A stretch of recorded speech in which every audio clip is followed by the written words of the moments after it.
Good morning, ladies and gentlemen. You join me here today at the not hugely prepossessing Watford Gap service station, specifically round the back where the rubbish bins are. And you might think, well, this is a channel about canals.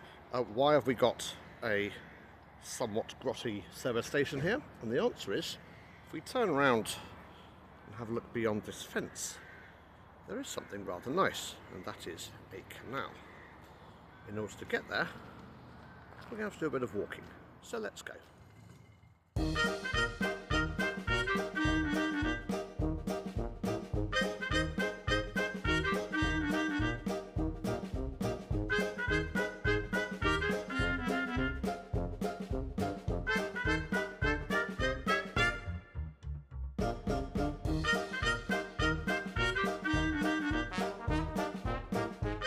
Here we are at a canal just a stone's throw from Watford Gap services.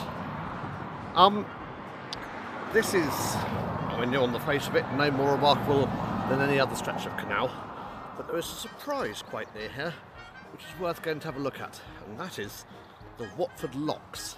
Before we do that, let's find our way down to the canal.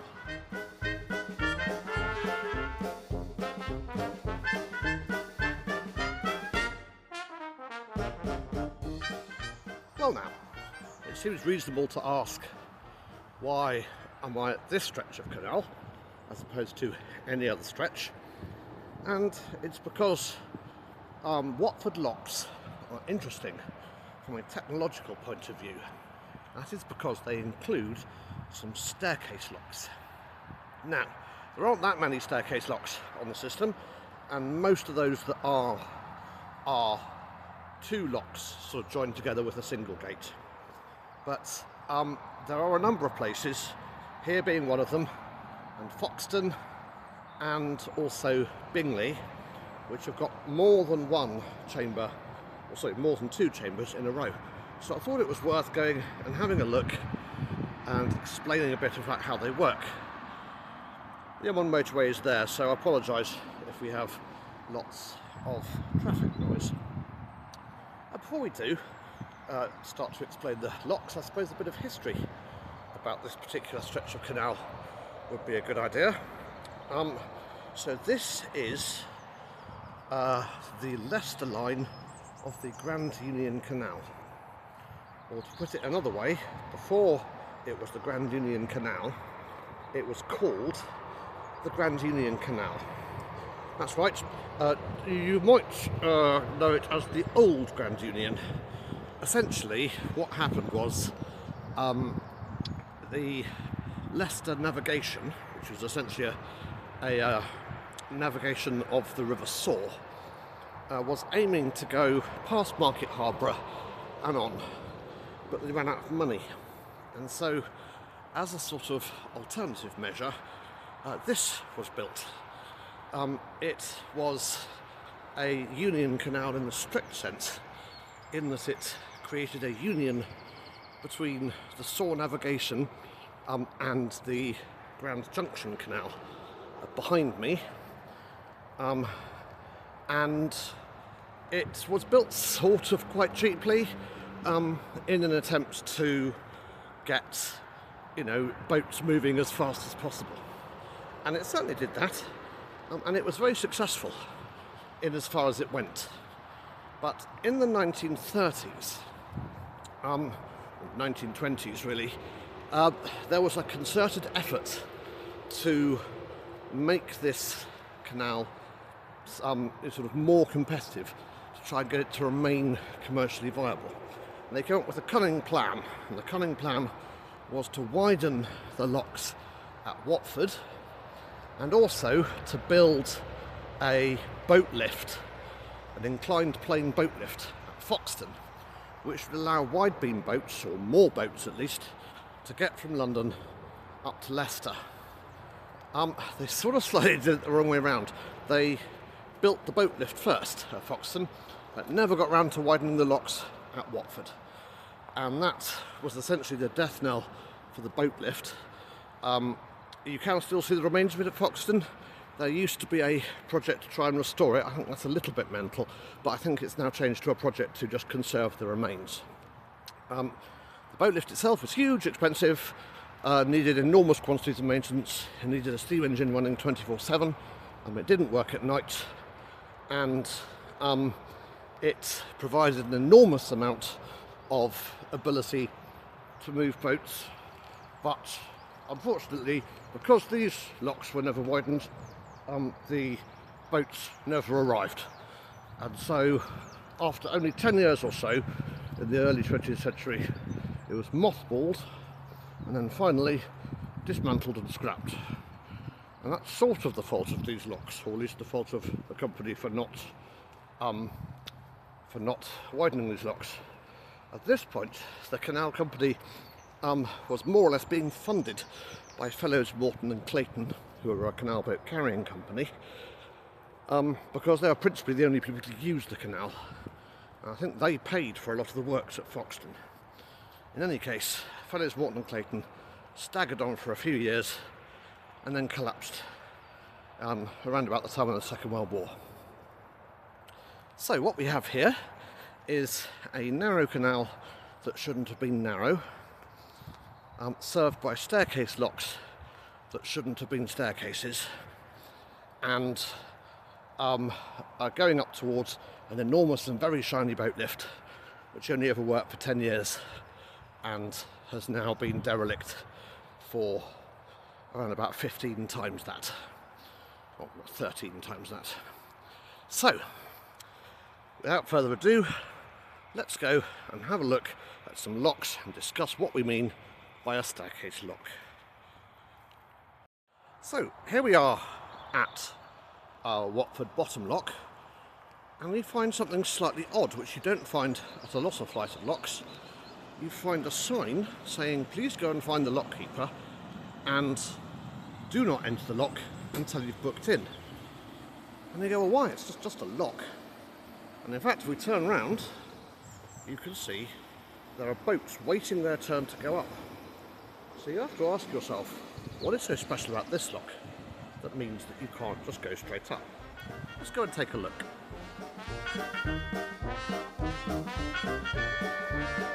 Well, there's nothing at all special about this lock, it's just a lock. But if we have a look slightly further up, they get a bit more special just around the corner.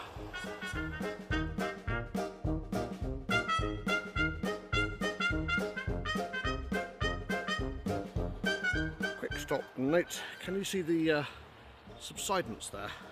So the canal has settled slightly and caused the brickwork to crack. That is a constant problem on the canals. Obviously, maintaining a channel full of water is a difficult thing to do. So we get up to this second lock, and nope, it's still just a lock. Nothing special. Nothing to see here. Maybe we'll see something more exciting in a second. And here we go. This is why you need to book ahead in advance. And this is why there's a permanent lockkeeper.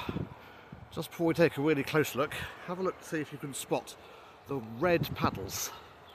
So they have a special purpose, which we will talk about in a minute. But the key feature about these locks that you can see is that there are no pounds between them. So this is a staircase of locks. You have a lock chamber here. There it is. But the top gate of the lock chamber is twice as tall as a normal gate because it's also the bottom gate of the next chamber. Now, there are various staircase locks around that have two chambers. This one has an additional surprise in that the top gate of the middle lock is also the bottom gate of the top lock. Here we go. These were in vogue for a while in the sort of early 19th century, and it's sort of easy to see why, because you can climb an enormous amount of hill in a very short space of, well, in a very short horizontal distance, which is definitely something worth doing. And there are various places with very steep hills, and it means you don't have to dig expensive cuttings to sort of make the gradient to the hill less steep, and you don't have to have incredibly deep locks which are difficult to maintain and catastrophic if they fail. But after these 3 locks, we have got our final lock, which is just a lock. Now, this is extremely beautiful and very pretty, but it is just worth considering what it is like to use the locks. So what I'm going to do is I'm going to ask this boater very nicely if he minds me filming him on the way down.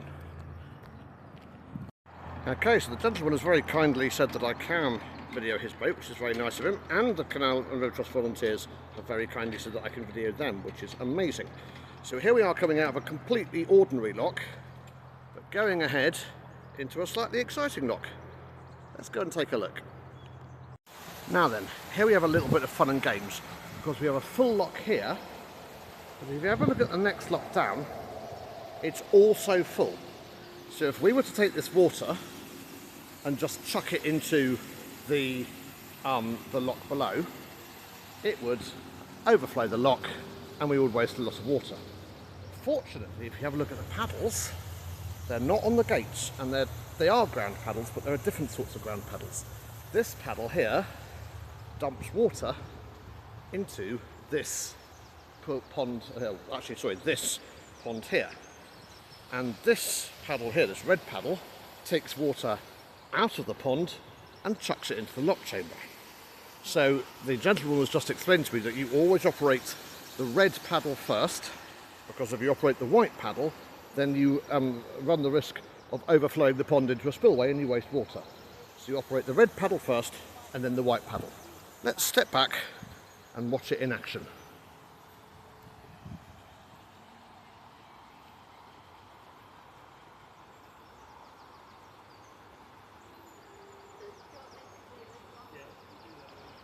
So red paddle first.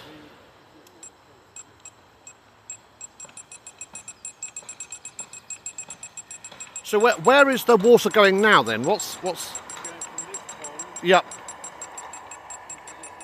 But that lock is already full. Right. So you're not filling the lock. You're just sort of topping up the lock a bit. Yeah. Yeah. Lovely. Thank you very much. Right, let's step out the way. So, did you hear that? The red paddle takes water from that pond and fills up the lock chamber should it be needed. Whereas this paddle takes water from this lock, which the boat is in, and dumps it, oh hello, look at that, dumps it into that pond. Can you see?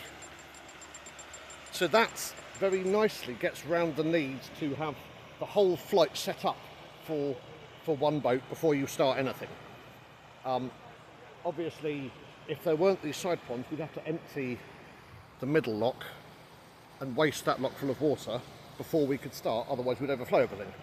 But as it is, we've got a handy storage unit. Okay, so this boat is now in the middle lock of the 3. That red paddle there has essentially topped up the lock, even though the lock at the bottom is full. It's just topped it up just to make sure it's the right level. And then again, this white paddle here is dumping water into the middle pond. That's the pond which we're using to fill up the bottom chamber. And everything balances out and you don't end up wasting water, which is the major disadvantage of staircase locks, is that if you don't have this arrangement, they waste a hell of a lot of water. If you have a look at the lock gates at the top of this lock, you'll see just how enormous they are, because they have to be essentially 2 locks deep. So they're huge, tall gates, which is, again, one of the reasons why they maybe aren't as common as you might think. But we are nearly at a point now when these lock gates will be able to be opened, and then the boat can come through. There we go. Hello, boat. And it's going to come through and go into the last chamber. which is the chamber that I'm standing on.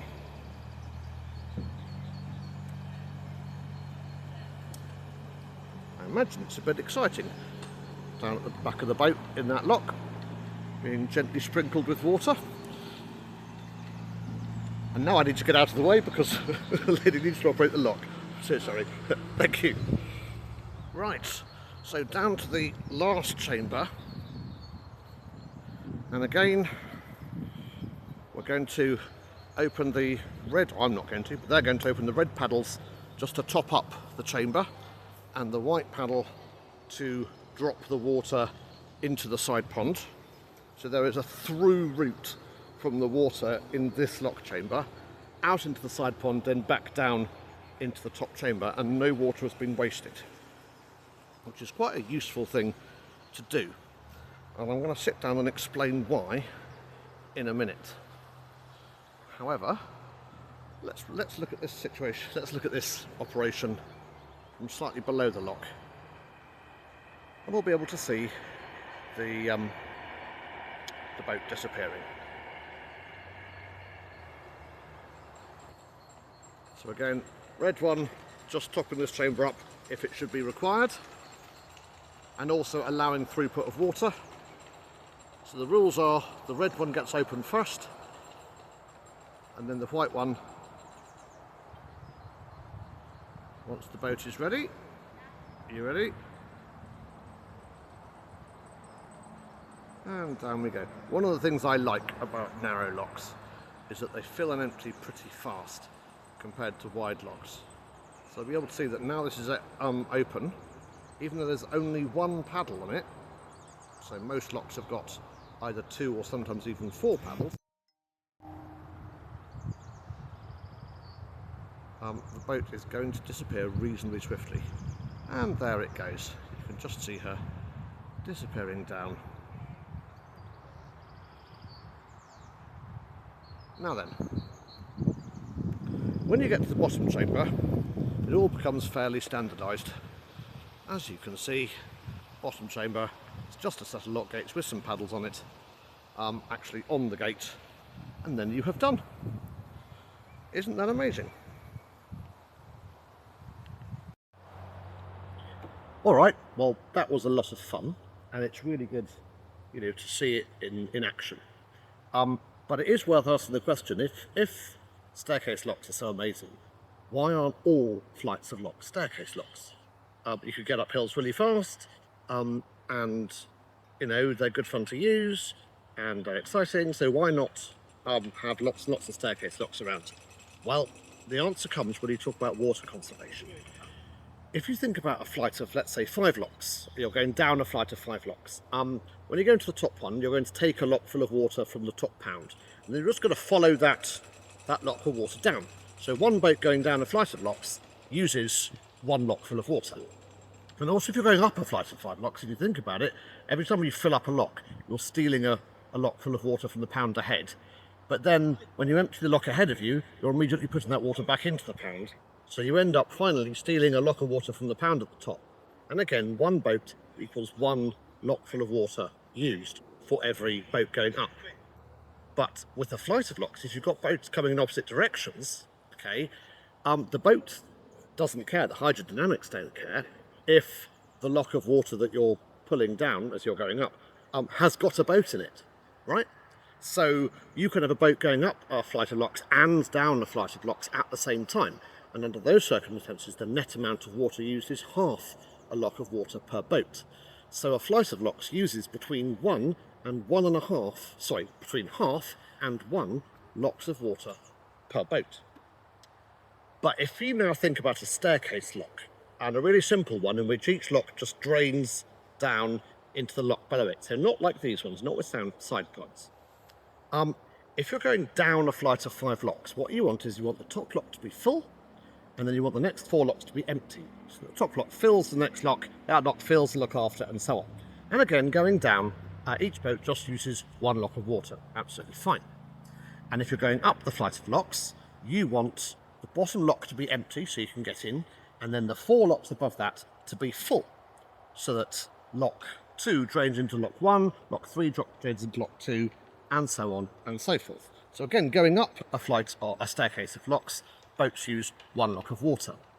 But what happens if you want a boat going up followed by a boat going down followed by a boat going up? Well, the situation for a boat going down is that the top lock needs to be full and then empty, empty, empty, empty. Whereas for a boat going up, it needs to be full, full, full, full, empty. So in order to swap over, you need to change the 3 locks in the centre from empty to full, or full to empty. And that means that to swap over costs you, in a staircase of 5 locks, it costs you 3 locks worth of water. They are incredibly inefficient with water use. And even when the canals were at their industrial peak, and certainly today, water conservation is a big thing.